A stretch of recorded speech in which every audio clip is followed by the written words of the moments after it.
Hi everyone, in this video we will be looking at how pressure impacts performance. So have you ever noticed that some people thrive under pressure while others fall apart?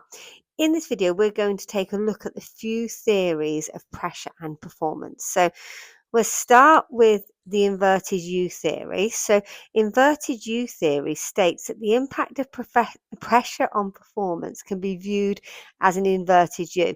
So with low levels of arousal leading to low levels of performance, then as arousal increases, performance increases to a point, but when levels of arousal are too high, then performance levels decrease.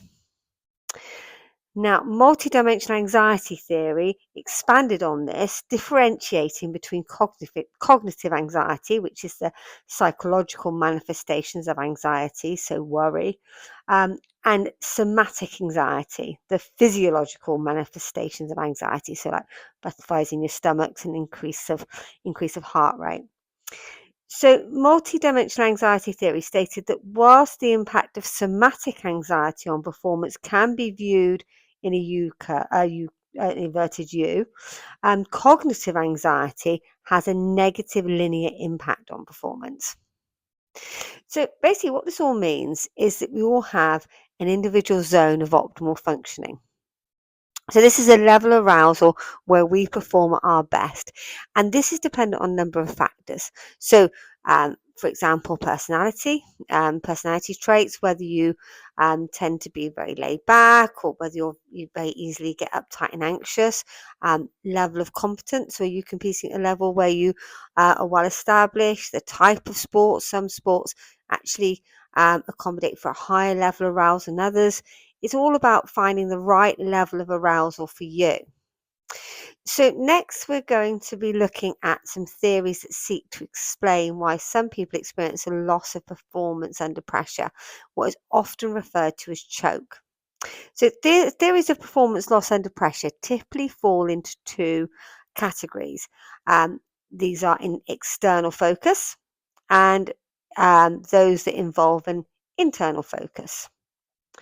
So, external focus theories such as processing efficiency theory and attentional control theory um, suggest that focus on non-task relevant cues cause a drop in performance. So, processing efficiency theory suggests that cognitive anxiety, so again that worry, causes the working memory to be taken up with task irrelevant worries, reducing working memory capacity and impacting ability and performance. So it means you're so busy focusing all the things that you're worried about, worrying about spectators or things that might potentially go wrong, that actually you don't have enough working memory capacity to focus on the task in hand.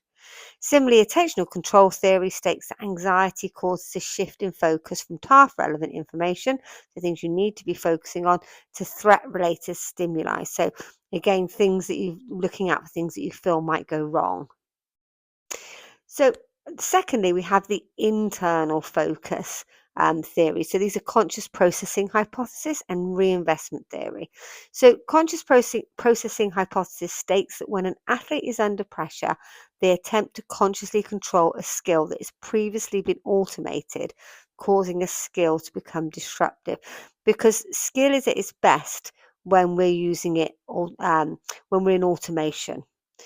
So the more we try and focus on controlling that skill, forcing that skill, the more likely it is to become a bit clunky and lose its fluency. Similarly, reinvestment theory states that conscious control of movements leads to a disruptive movement. So again, that attempt to consciously control performance can actually disrupt it. So there are a number of psychological skills riders can draw on to aid performance under pressure. So there's imagery, self-talk, mindfulness, relaxation breathing, pre-competition routines, and pressure practice. So practicing performance under pressure. So all of these things help to get you into that state of optimal functioning, ready for competition. So we're going to look at all these.